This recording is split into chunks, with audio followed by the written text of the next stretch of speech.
Me have to blow in a buckle, quad buckle, fi have her, fi push her out. And they take me one daughter from me.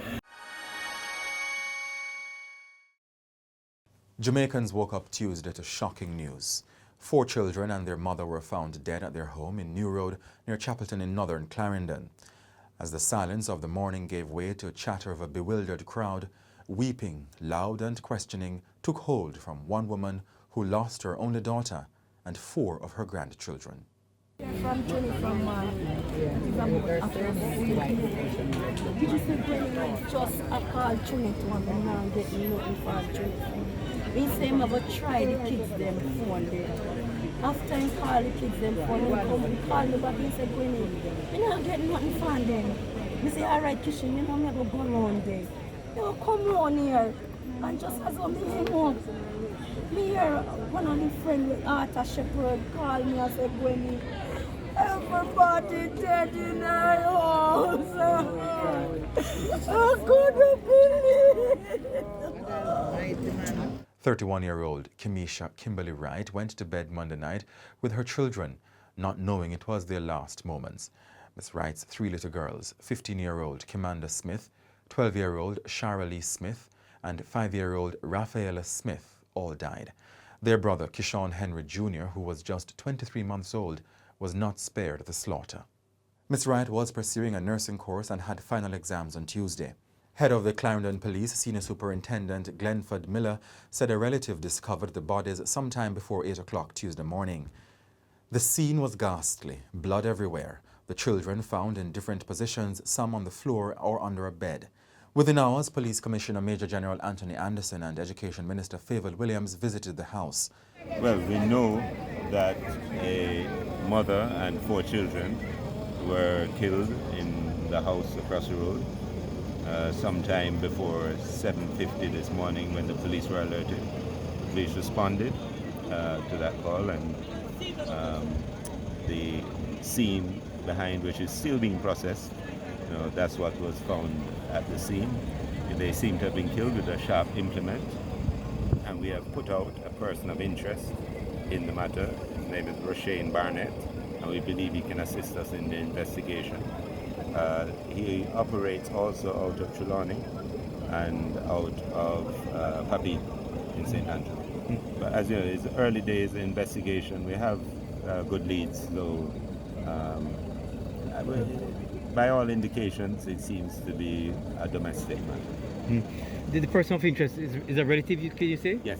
Prime Minister Andrew Holness said the massacre was an attack on the nation.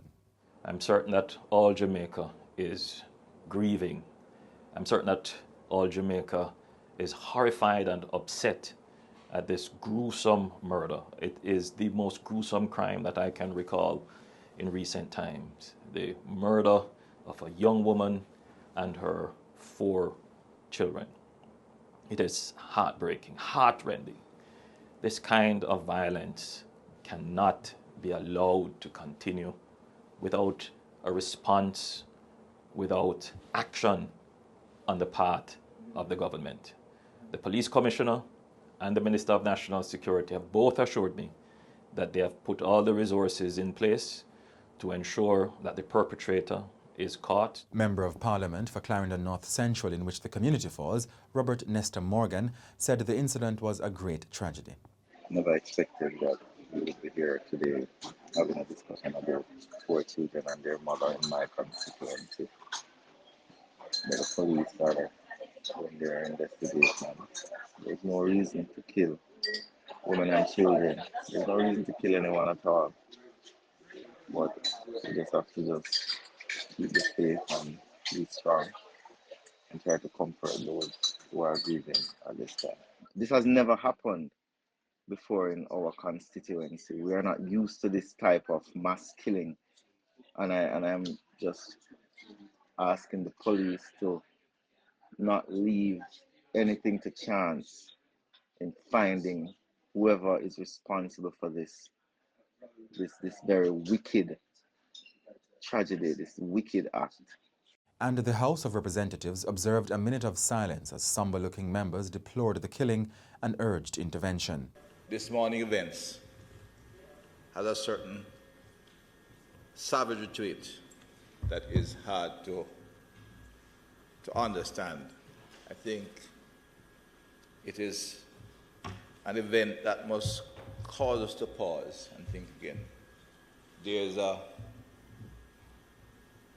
pall of violence over at large in our country that affects all of us.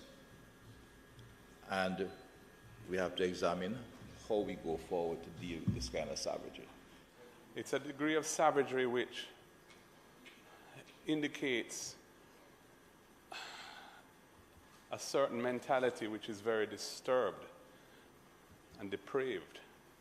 And it indicates that our country has a problem with violence. This just appears to be another instance of a willingness to go to extremes to ventilate whatever hurt feelings or anger may have been preoccupying the mind of the perpetrator. And it speaks to a need for us to have a serious program of anger management and teaching life skills around how to cope with stress and adverse situations and perceived disrespect. The latter being, unfortunately, the cause of much of the violence in the country. When I got there, it was as if the entire community was out. When I met the grandmother, who was the mother of Kemesha, the mother, you cannot imagine just the state she was in, the sorrow, the crying. All I could do was hold her hands. For the 2 or 3 hours I was there, just stand by her side and hold her hands. There seems to be, and more persons are beginning to talk about it and recognize it, that the fact that Jamaica is counted as one of those countries with the highest proportion of femicide means that there are some underlying situations that we have to delve a little deeper into to see what is leading to that. Every time a woman gets murdered, and especially in this kind of a brutal way, or a child, we almost go on our knees and we cry about it. And today, it is not doubled or tripled, but it's 4 times that. And so the weight of all of that is resting on us. But I believe that as a country, and I speak as a woman, as a mother, we have to begin to look at what's happening in our homes. And who are these children that we are raising? Where is this hatred, violence, and contempt for life coming from? And what are those programs and projects, actions that we can take to reduce that? Why there are so many sick persons out there? Why so many dog heart, as we would say in the ghetto, dog heart, cold and barbaric individuals? Why? We have to find a way. And it's not about the political divide. It's about us as persons in this parliament who have been elected to serve, to do all we can to find a way to bring back this kind and gentler society. No matter where family come from, she's always there. Oh, God Almighty. I'm blowing a buckle if you have my daughter. I could have my daughter for me one. Me have to blow in a buckle, quad buckle, if you have her, if you push her out. And they take me one daughter from me. My daughter was so, oh God, she was so ambitious. She was so ambitious. She had 4 kids, 3 of them, the 3 girls. If baby father left her, I'm gonna for it. I leave her alone with that 3 little daughter.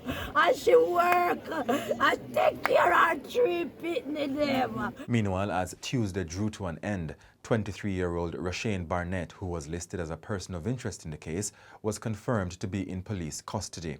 He's reportedly a cousin of the deceased family. Jovan Johnson for the Star Online.